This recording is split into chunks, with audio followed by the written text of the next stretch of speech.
So who here believes in ghosts? You fucking idiots, that's not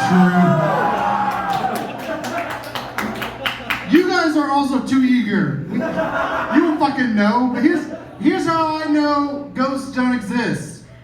I've thought about it. Yeah, anyone tells me about a ghost they saw, you might as well tell me about a dream you had. It's like, oh, your brain said something that was wrong and now you're relaying it to me?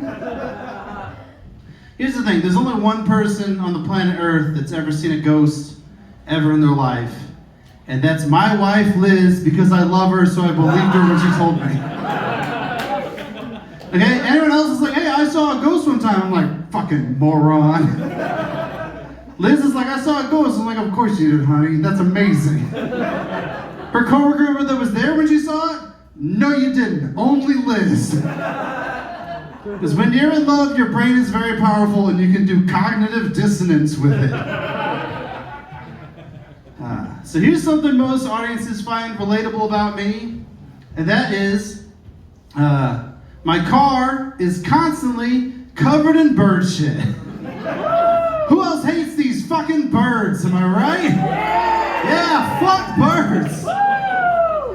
And if you're not clapping, you really telling me you've never been wronged from above? Who else hates these hollow bone perverts stinking up the sky? Girls with real bones come down to the ground. Fight me like a man, bitch. Stop shitting on my Toyota Corolla. And I know you guys are probably thinking, hey, idiot on stage with the glasses and the microphone. Stop parking your car under the tree full of birds. I don't park under a tree. I don't know how they're doing it. It's just a drive-by shitting 7 days a week. It's just trust the force loop, bird closes its eyes, bird turd goes in my tailpipe, car explodes like the Death Star. The Ewoks are singing yub yub, but this time I'm sad about it. And they're practicing every day. These birds are getting better at it. They're getting better at hitting the parts of the windshield that the windshield wiper doesn't reach. Because these birds have outsmarted the human engineers at Toyota. Every day, it's like the Battle of Britain, every day. My car is London, and these birds are Hitler's Luftwaffe. Yeah, ideologically, they're Nazis, these fucking birds. Because why else would they be so mean to me?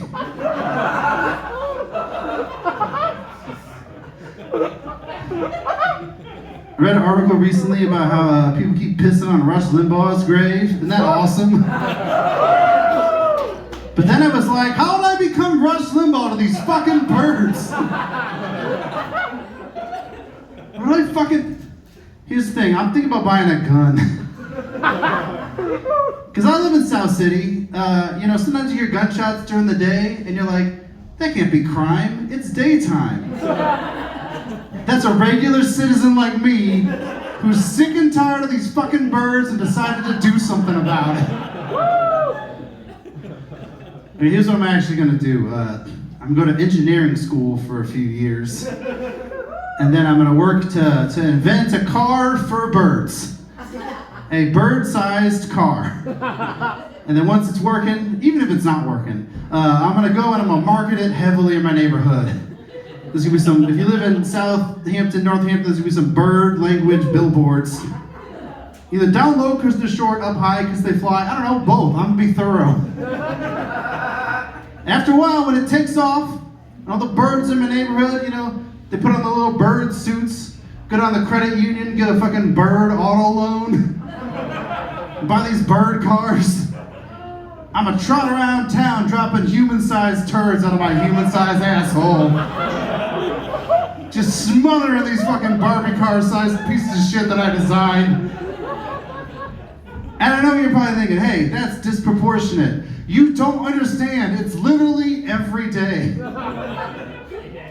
Earlier last year, we had a windstorm. It rained sideways. My front door was closed, and water got in through the door.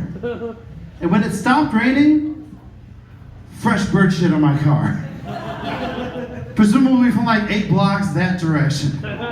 They just lofted it in on the wind. These birds are doing trick shots now. There's gotta be a TikTok account somewhere where there's birds doing increasingly elaborate challenges that all end with bird turd on my Toyota Corolla. You know, these trick shot accounts, you know, they run out of ideas. They gotta do holiday themed things. They gotta do historical things. This bird account, on the anniversary of the assassination of JFK, it's gonna be one bird took a shit from the book depository. Another bird took a shit from the grassy knoll. Both of them in my car at the exact same moment. It's called the second shitter theory. That's the same pun I did earlier. Drive-by shitting, second shitter theory, same pun. Audiences are fucking stupid. You fell for that shit. You fucking morons. Hey, if you're a comedian, first piece of advice, write a joke about birds. People fucking love it. Second piece of advice, make the bird joke long enough, they forget you already made that pun at the beginning.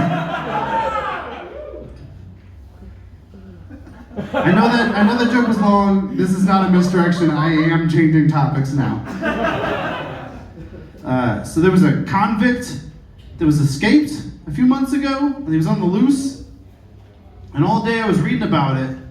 But reading about it, I mean I was scrolling past headlines people had shared on Facebook. And then later in the day I was talking to someone and he said, man, it's dangerous out there. There's a guy out there on the loose with a gun. And I said, don't worry about it. Everyone said he escaped from jail. We don't even know if he's convicted from anything. He might have been in pretrial holding. And they said, no, Jeremy, that's not true. He's a convicted chomo. And I had never heard this word before. So I was like, he was a child homo? Little gay boy escaped from police? That's a good thing. Why was he being held in the first place? And they were like, no, Jeremy, chomo stands for child molester. And I was like, oh yeah, that is concerning. And I reflected for a minute and I was like, are my other opinions in life based on only seeing headlines and not reading one fucking sentence of the article? And it's like, nah, probably just this one. I'm probably fine. But then I looked and I was like, wait a minute, why were the schools shut down? And they were like, because he's a convicted child molester. And I was like, yeah, you don't shut down a school because you don't know where one child molester is. We don't know where most of the child molesters are. Yes. Anybody here? Who wants to learn how to fuck good? I think most adults have figured it out by now. But sometimes people go, woo, and I'm like, okay, I'll explain it, I guess. Here's what I did is that when I was younger, it's the scientific method. You just guess and check. The important part is checking. Get some feedback. Because otherwise you're just surprising them with new bad things every time.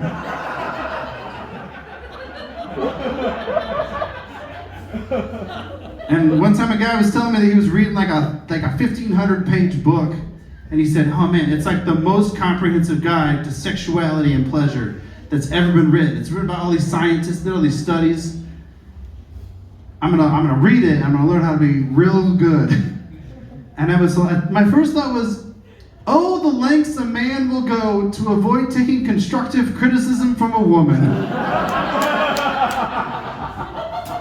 This man gave himself homework, and the one class you're supposed to just do what your lab partner says. Hey, that's my time. Thanks, everybody.